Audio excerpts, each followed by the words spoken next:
Welcome to the Pacific Research Institute's Next Round podcast. I'm Rowena Ichon, COO, and with me, as always, is Tim Anaya, Vice President of Marketing and Communications. So, Tim, from your vantage point in Sacramento, you must be watching our globe-trekking governor. Tell me he's not running for president when he goes on a trip to China. But before he goes to China, he adds a stop in Israel, which I was trying to think about. When you fly from California to Israel, do you go east or west? I mean, I suppose you could go either way. I don't know which way the airlines go, not having been, but he went to Israel. He met with some of the victims of the Hamas attack. He, got his photo op, of course, with the folks. He said for him, it was at a deeper emotional level, the solidarity he now has with the Israeli people, having met them there. And he met with the prime minister. He met with the president of Israel. It was a 10-hour stop in Tel Aviv, the press report. What was interesting is that though he didn't have time to travel to Gaza during his trip with the timeline to get to China, he did have an interesting quote where he said, they asked him, did he call for a ceasefire? And he said, rather than just saying no, which is the right answer, he said, well, the trip was limited in scope. So it's him trying to play both sides of the divide in the Democratic Party among the Democratic Socialist AOC wing that are pushing equivocation, decolonization, ceasefire, and, kind of the traditional party base that is very pro-Israel. And so he joked kind of sarcastically, I wished I was president of the United States. I could start doing all of these things. The headline of the trip, though, was when he said that the Israeli-Hamas war, well, there's nothing really intellectual about it any longer when you have 1,400 lives lost. Well, I would argue, was there anything intellectual about it to begin with? But at least he went and he stood in solidarity with Israel. So, Tim, I have to agree with you on that comment about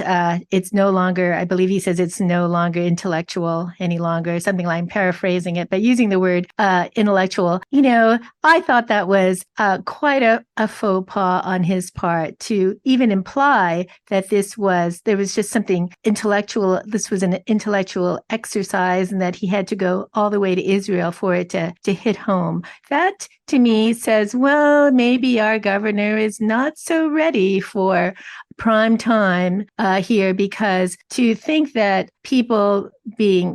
thousands of people being killed, maimed, this is a disaster. And of course, it's not an intellectual exercise. And I think he misspoke there. And it's one of the headlines in the press, and something that probably, someone who's more seasoned would not have made that mistake. Well, the other interesting thing, too, is that there has been a big really shedding of any support from the Democratic Socialists of America by even the most left-wing of politicians, because they get it. They do not support Hamas, and the DSA has been putting out essentially pro-Hamas statements even on the day of the bombing. So it seemed like he was trying to be a little too cute here. It's okay to stand up and condemn the kind of rhetoric of the Democratic Socialists of America. And he has on social media in the past, well, you don't need to kind of equivocate, especially when you're over in Israel. Now, he has since arrived in China, and as of this taping, his trip is beginning. And the goal of the trip to China, it is a kind of province-level trip focused primarily on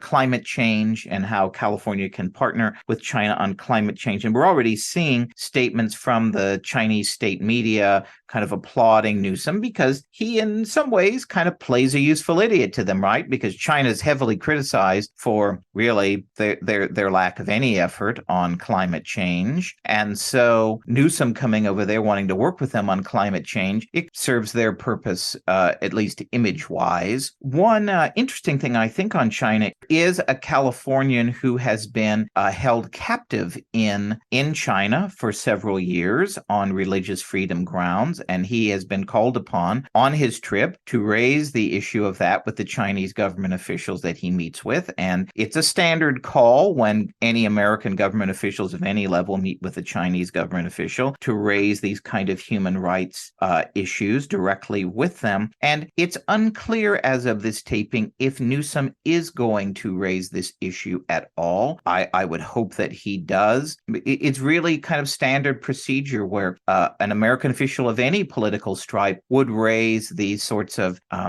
Americans who are being held hostage and these sort of human rights issues. So if you claim to be as pro-human rights as Newsom says he does, well, it would strike me as out of character if he does not ultimately raise this issue on his trip. Well, Tim, that's actually an issue that he could be useful on, because if he, as the governor of California, tries to come out and rescue and free a Californian, well, that's kudos to him. That's fantastic. But we all know that trade negotiations, climate change negotiations are done at the national, federal level. He can't sign a treaty as governor. He can't do any of those things. So, it's ridiculous for him to go out there and think that he could make a dent on this, especially, as you say, China's the biggest polluter in the world, and he's being a useful idiot to China. Well, and even, liberals in Congress like Senator Jeff Merkley from Oregon, who's a very liberal Democrat, he said that Newsom should, quote, speak very clearly against the repression of the Hong Kong people. And Merkley is, of course, the co-chair of a congressional commission on China. And he said if Newsom doesn't, otherwise it does great damage because it looks like that Chinese repression is accepted, and we cannot allow that to be the case. And Newsom's spokesperson basically responded to that quote by doubling down on the importance of climate change. I don't know that we're going to get much from him on climate change, but certainly one is hopeful that he raises the case of Jimmy Lai, who is the victim of what the State Department calls spurious fraud charges, who has now been behind bars in China for 1,000 days. If you're not going to use your bully pulpit and your opportunity to meet with these officials to call them out on human rights abuses and, advocate for change, certainly President Biden does and has in his meetings, well, then really what's the point? Is really getting, kind of that image of your sit down with Chinese officials really worth it to not use it for the full advantage you have? Exactly, Tim. And if he were politically smart, she knows that there are a lot of Asian Americans in the state, especially Chinese Americans, who really care about this issue, as well as everyone who loves freedom. This is a travesty to happen to Jimmy Lai. That's right. So stay tuned next week. We'll have more of a report on what Newsom does over there, and if he does hopefully take up these causes while he's there. But it does not sound encouraging on the front end of his trip. So for our podcast guest this week, this is actually a recording of a dinner that we had not too long ago, a couple of weeks ago. Charles Kesler was the speaker for a dinner we had in San Francisco. Many of you know that Charles Kesler is the editor of the Claremont Review of Books.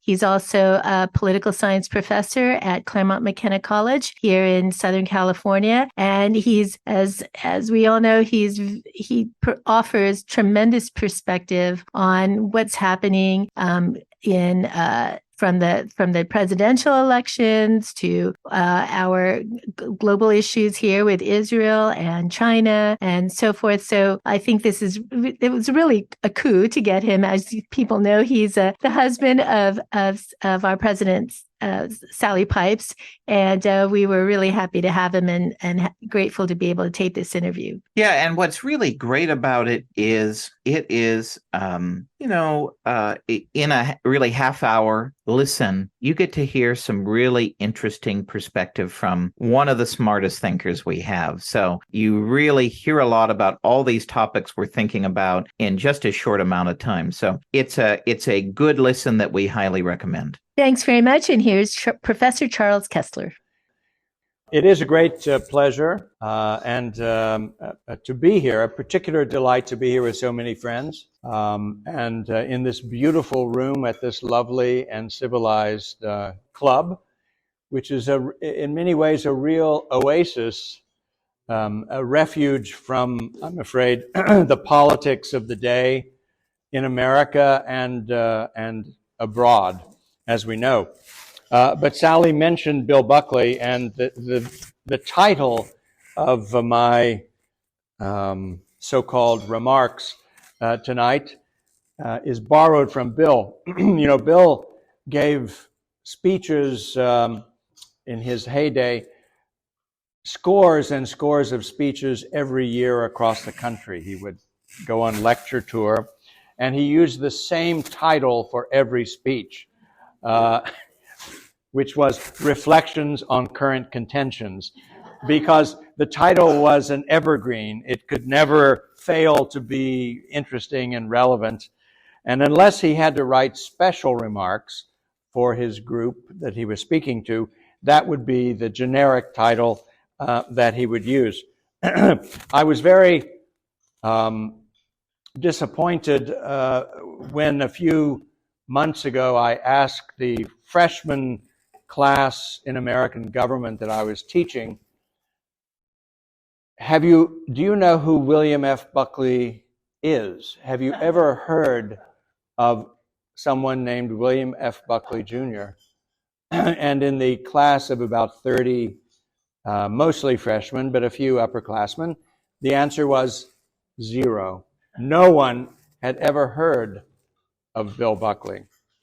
That's very sad, but it's a fate that he anticipated, being a very smart man.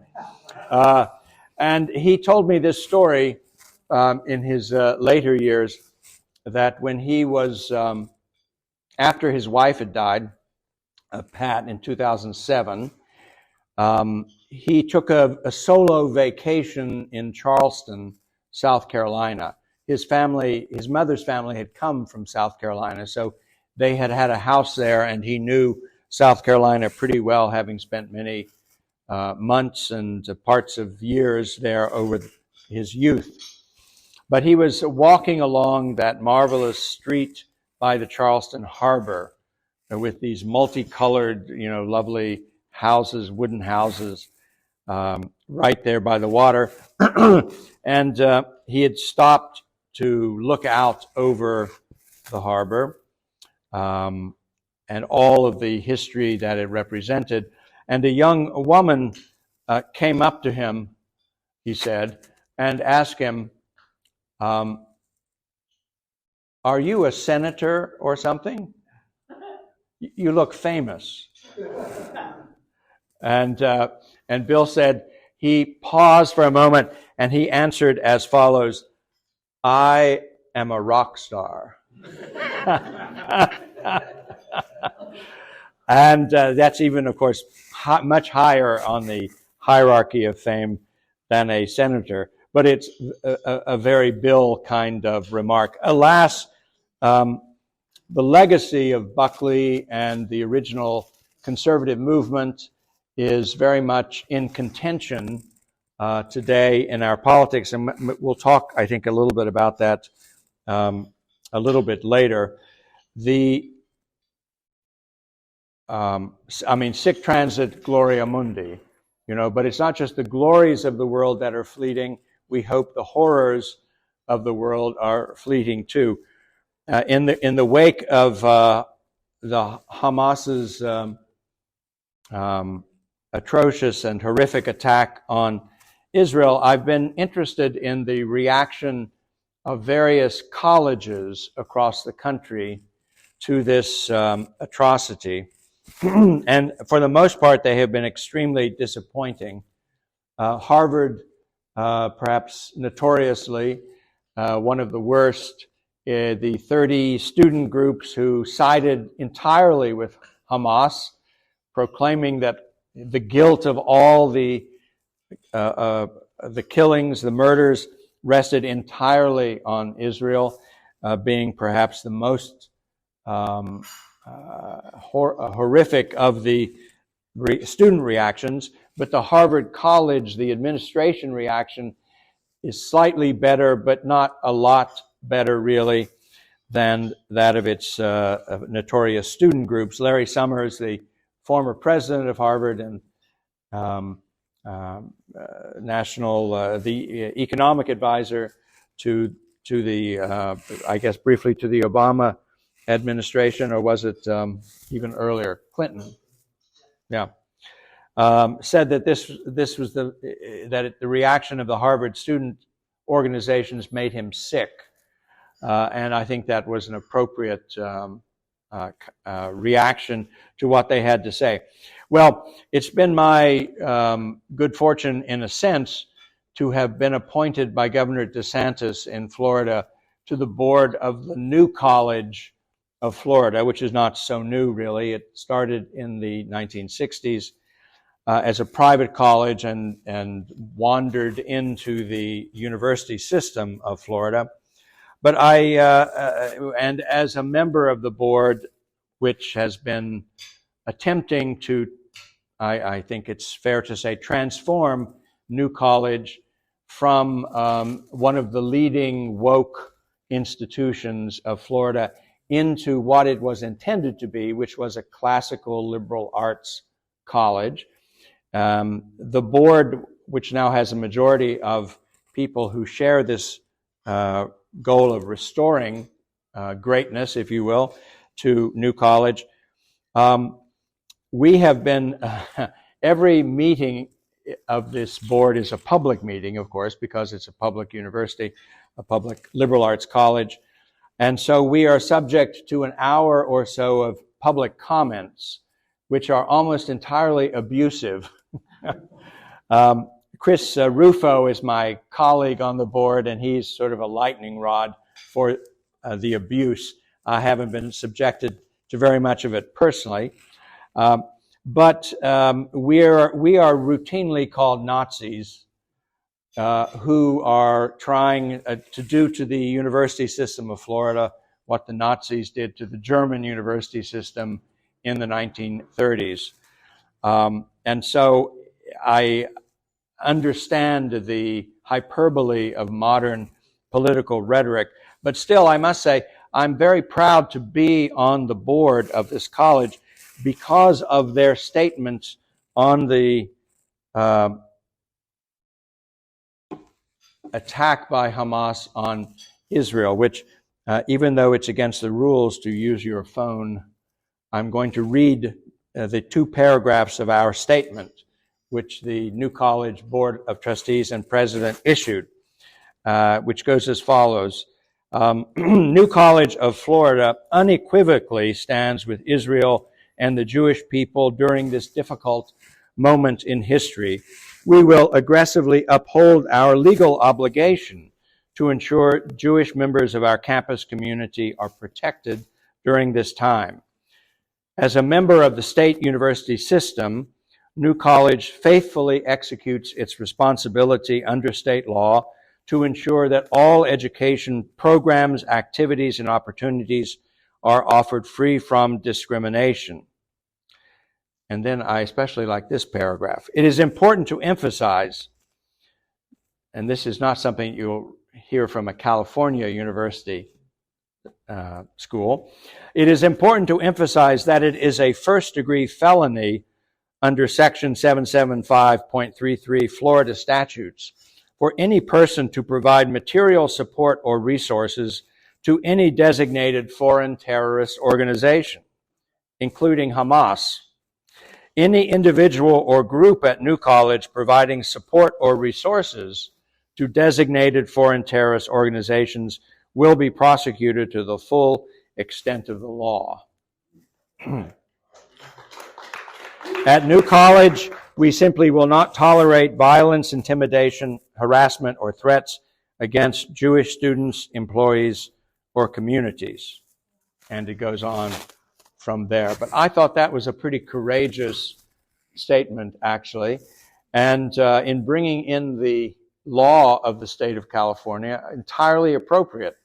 What we're trying to do at the New College is to restore public control of the public university system, which has increasingly been simply shanghaied by its faculty and administrators and run in increasingly eccentric and radical directions against the overwhelming will of the people of Florida, who have not only returned their Republican governor and the legislature with supermajorities in the last election, but have, really the only red wave state in America in the last election was Florida.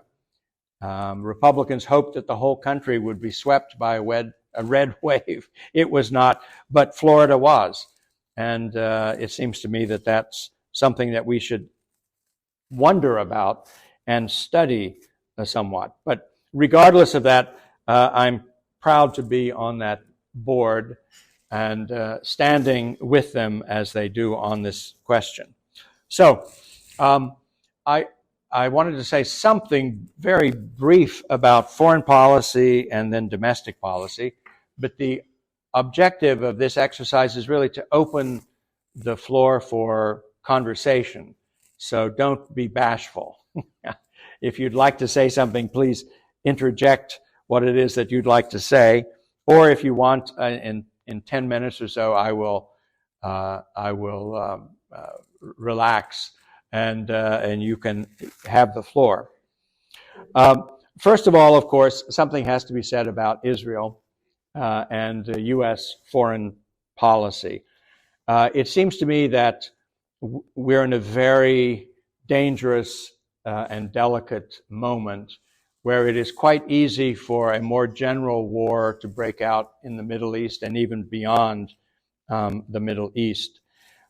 We're not as exposed to an Arab oil boycott as we were back in the early 70s, when we actually suffered severely from one because of fracking and because of the change in the oil market in the last couple of decades, but particularly the opening of the U.S.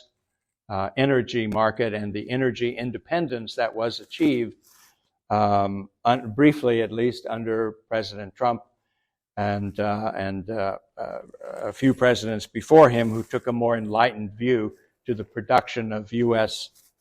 Energy.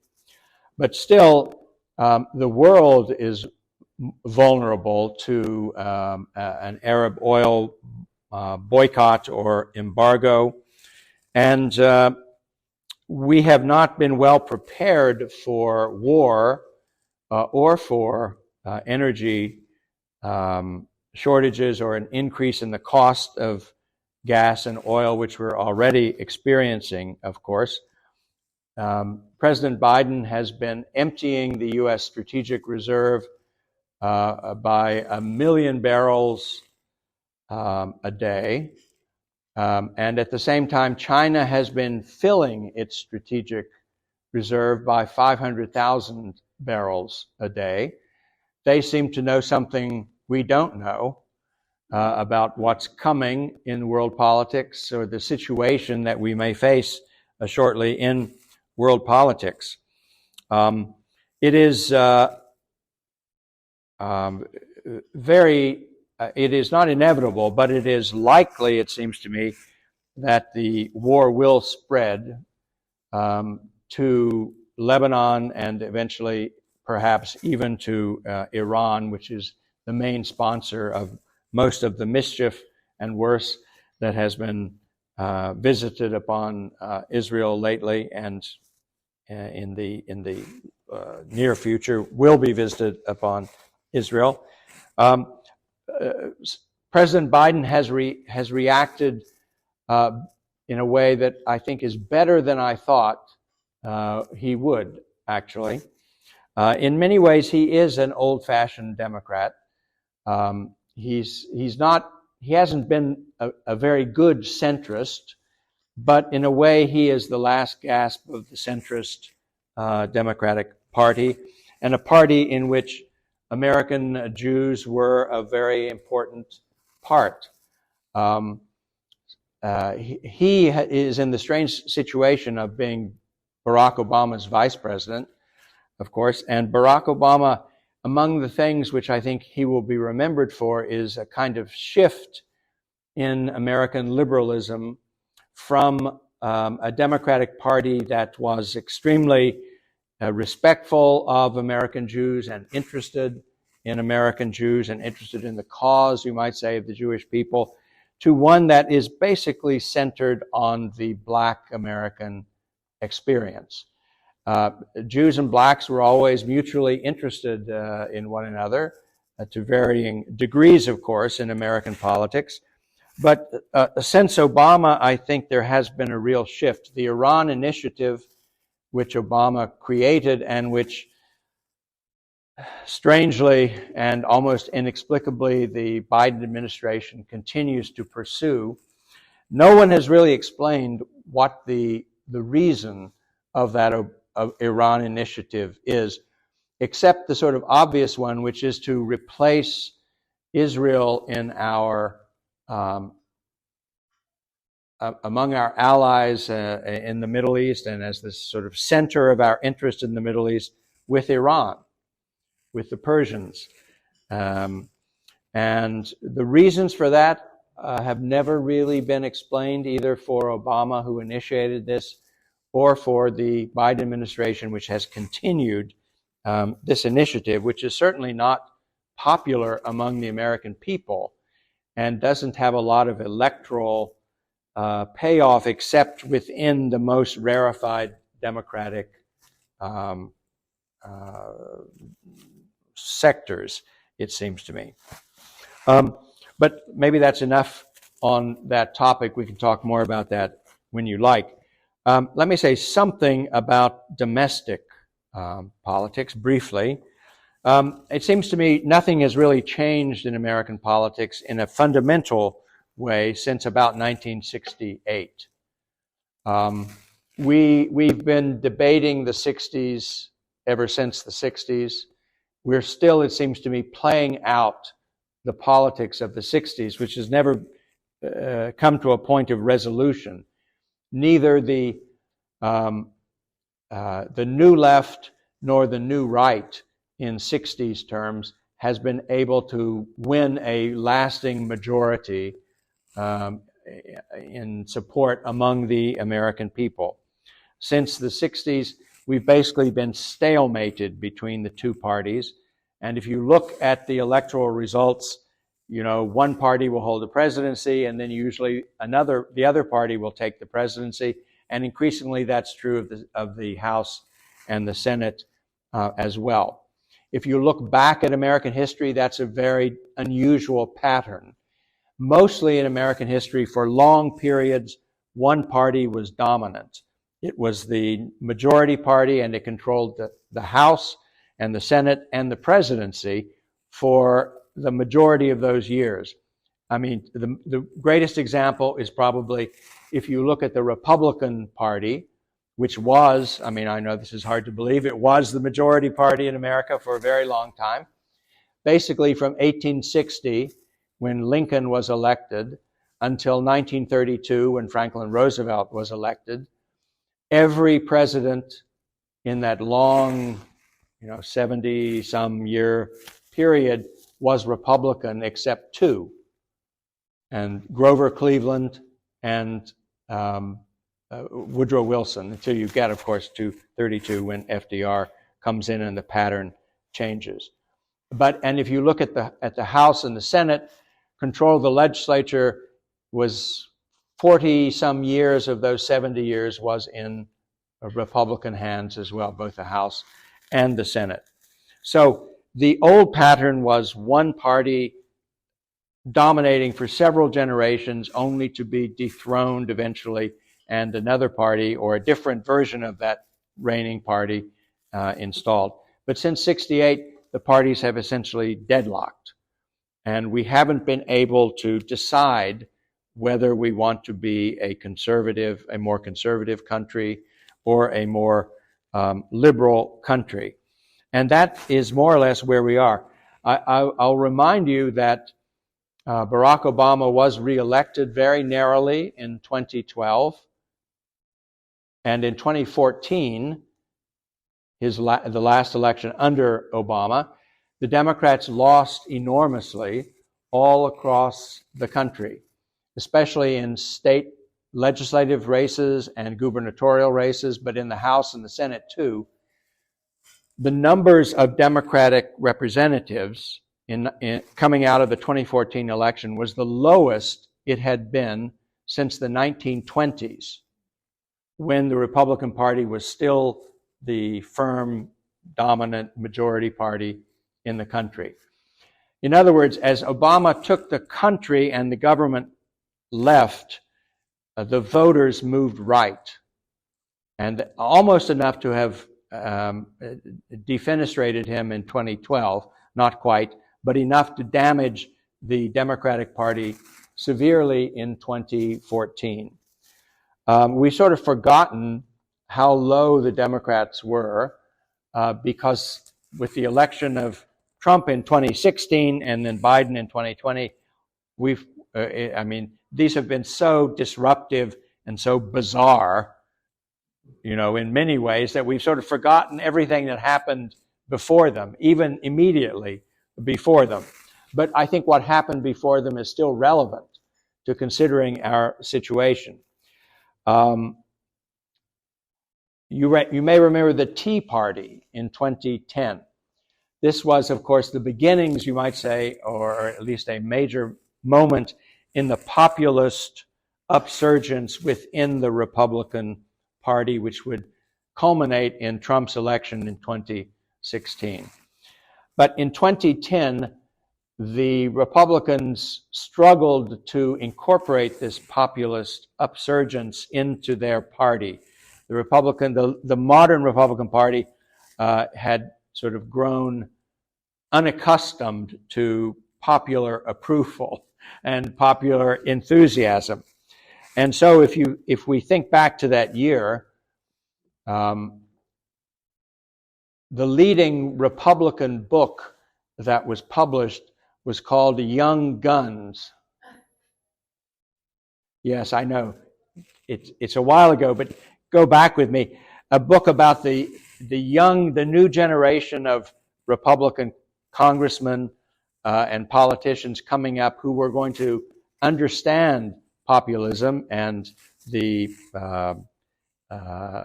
Tea Party movement and incorporate it in the party.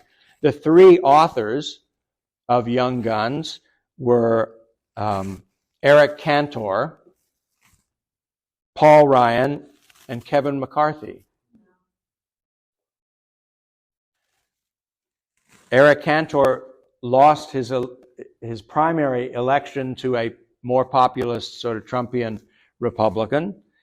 Paul Ryan resigned rather than serve in a Trumpian Republican universe, and Kevin McCarthy just was turned out as Speaker of the House.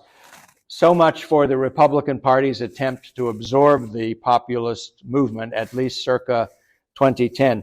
So now we understand why the party being inept in a way in doing this, Donald Trump is the personality that dominates this whole political era in a way that's somewhat unusual in American politics. I mean, if you try to look back for an analog to Donald Trump, there aren't many. There is, of course, Andrew Jackson in the early part of the 19th century, who was a kind of populist and a rabble-rouser and, a guy who didn't, like Trump, boast that he could be shot, on the Fifth Avenue, and his popularity would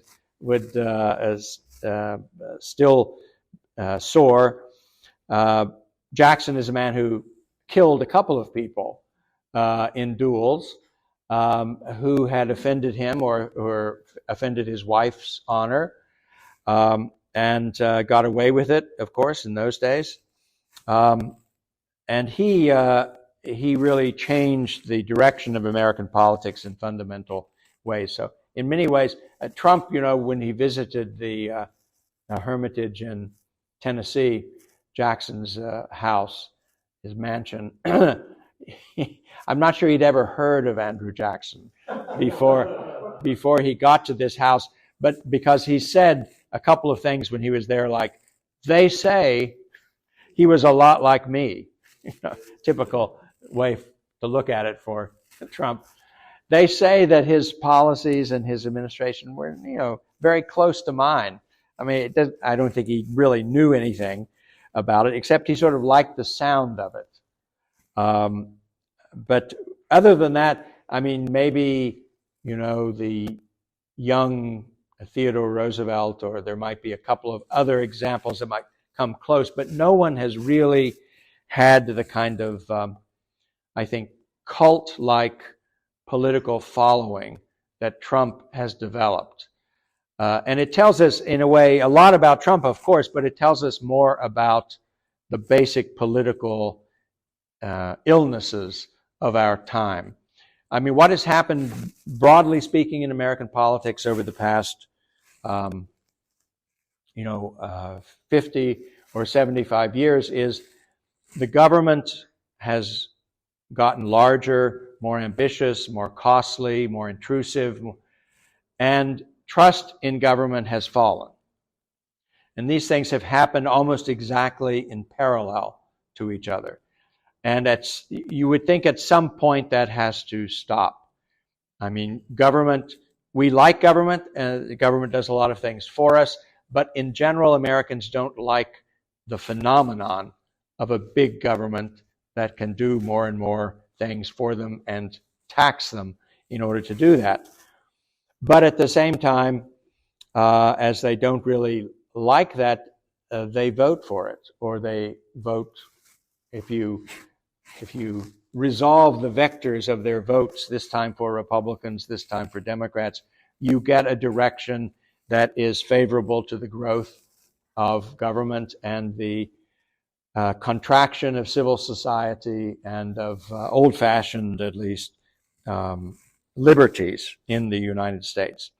And so we are, it seems to me, pretty much in the same position that we've been in, as I said, since this pattern began at the end of the 1960s.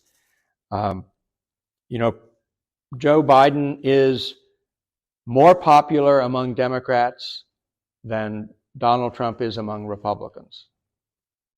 I mean, that's hard to believe, but according to several polls, it's true.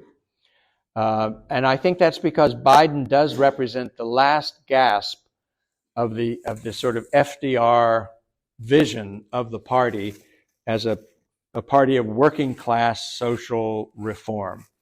The Democratic Party isn't really a working class party anymore. The Republican Party is increasingly like resembling at least a working class party. Not only have white working class voters deserted the Democratic Party, but increasingly non-white working class voters, Hispanics, and even blacks are leaving the Democratic Party. This is a major problem for that party, which they've only begun to grapple with. Nonetheless, I don't surprise you by saying it looks like the 2024 race will be a Biden-Trump rematch. This could change. I mean, it's possible that Trump could lose in Iowa to DeSantis or to Miss Haley. What's her name? Nikki Haley, sorry. That's possible. Not, I think, likely at this point, but possible. And in general, we've never been in a situation where the one major party's candidate could be in the courtroom or in prison when he's elected. And we really don't know how that will affect the voters' judgment when Election Day comes around. We know that it's possible to be elected mayor of Boston when you're in prison. We know it's possible, like Huey Long, to be elected to both governor and senator from the state at the same time. He did that. But we just don't know. We've never had a presidential candidate other than Eugene Debs, who was in prison when he ran in 1912, but he was the Socialist Party candidate. He didn't have a chance of winning really anyway. He was in prison for having broken the Wilson administration's espionage laws and their free speech restrictions, basically during World War I, for protesting that and breaking those regulations. He had been imprisoned and stayed in prison until he was pardoned by a Republican president a little bit later. I don't think, let me just bring these remarks to at least a provisional conclusion. I don't think that Joe Biden will be replaced on the Democratic ticket. He is very popular, and he's the only person who can sort of win the presidency in the way they want to win the presidency this time, which is against Trump. There, of course, if Trump isn't the candidate, then the logic of Biden is a little bit reduced. But right now it looks as though he will be, and in that case, I think the Democrats will ride this horse all the way to Election Day. I don't think he's so infirm that he can't stand up and claim victory on Election Day. But we'll see. All right.